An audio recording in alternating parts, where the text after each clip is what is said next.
La hijrata ba'dal fathi. Setelah pembebasan kota Makkah tak ada lagi hijrah. Pembebasan kota Makkah tahun 8 hijrah. Nabi datang membawa 10.000 pasukan. Maka setelah itu tak ada lagi hijrah, karena Makkah sudah menjadi Darussalam, negeri Islam. Sebelum itu orang disuruh hijrah dari kota Makkah ke kota Madinah, dari Daril Harb, negeri perang, kepada negeri salam. La hijrata ba'dal fath. Setelah pembebasan kota Makkah tak ada lagi hijrah. Lalu yang dimaksud dengan sekarang ada pemuda hijrah, bikers hijrah, jilbabers hijrah, emak-emak hijrah.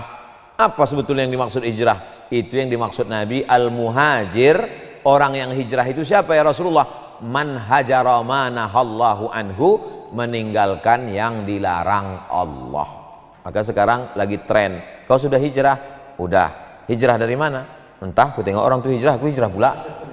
Meninggalkan yang dilarang Allah. Jadi kalau selama ini orang Pertamina gajinya dipakai untuk dugem, untuk mabuk, untuk sosialita, untuk bangga tak tentu arah, rupanya sekarang dibimbing oleh Majelis Ulama Indonesia, dipakai untuk santunan, dipakai untuk tablik akbar, dipakai untuk peduli pada duafa, maka dia sudah hijrah secara ekonomi. Yang selama ini masih menyimpan duit di bank konvensional, dialihkannya ke bank syariah, maka sesungguhnya dia sudah hijrah. Anak-anak muda yang masih pacaran kemudian berhenti dia, maka hijrah. Gimana? Udah berhenti kau pacaran?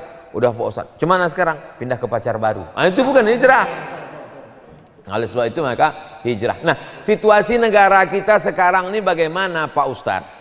Kira-kira 5 ini bisa tak kita laksanakan? Syahadat bisa, dijamin oleh Undang-Undang Dasar 1945 pasal 29 ayat 1 ayat 2. Melaksanakan sholat bebas, tak ada larangan untuk sholat. Melaksanakan puasa silakan. Melaksanakan zakat bahkan diatur. Bahkan beberapa zakat yang dibayarkan secara resmi ke Basnas, ada bukti pembayarannya mengurangi pajak. Pegawai PT Minyak nelpon saya, Assalamualaikum Ustaz. Waalaikumsalam. Kemarin saya bayar pajak, saya berikan semua bukti, katanya ini Bapak 2 juta pajak Bapak berkurang karena sudah bayar zakat. Halalkah ini? Saya bilang halal, karena itu digodok oleh saudara-saudara kita di parlemen, dari partai-partai yang memperjuangkan zakat, dan berhasil bahwa kalau bayar zakat ke lembaga resmi bisa mengurangi pajak.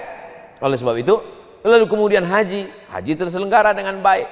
Lalu bahwa kemudian dia merasa ada yang tidak terlaksana, maka itu kita perbaiki bersama secara konstitusional. Jadi perjuangan seorang yang hijrah itu bukan inkonstitusional.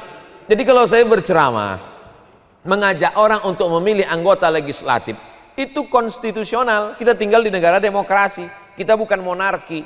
Karena dengan memilih orang yang bisa menyalurkan aspirasi rakyat, nilai-nilai keislaman di parlemen, maka sesungguhnya itu demokrasi. Jadi banyak orang yang hidup di demokrasi tapi mentalnya monarki. Nah, ini yang berbahaya. Oleh sebab itu maka kita tinggal, apa kata Presiden Soekarno? Kita tidak negara Islam, kita negara kaum muslimin terbesar di dunia. Tapi sistem yang kita pakai adalah sistem demokrasi. Dalam demokrasi suara yang paling banyak itulah yang menang. Lalu kemudian banyak orang milih saya. Ya apa salahnya dia pilih saya? Lalu kemudian ini yang kita sampaikan, basis pendidikan kebaikan umat berdasarkan masjid. Kembali lagi kita hidupkan masjid, gerakan cinta ulama, gerakan menghidupkan syariat Islam, lalu kemudian tapi tetap dalam jalur konstitusional, bukan gerakan liar yang inkonstitusional. Demikian makna hijrah di negara yang berdemokrasi. Wallahu a'lam bishawab.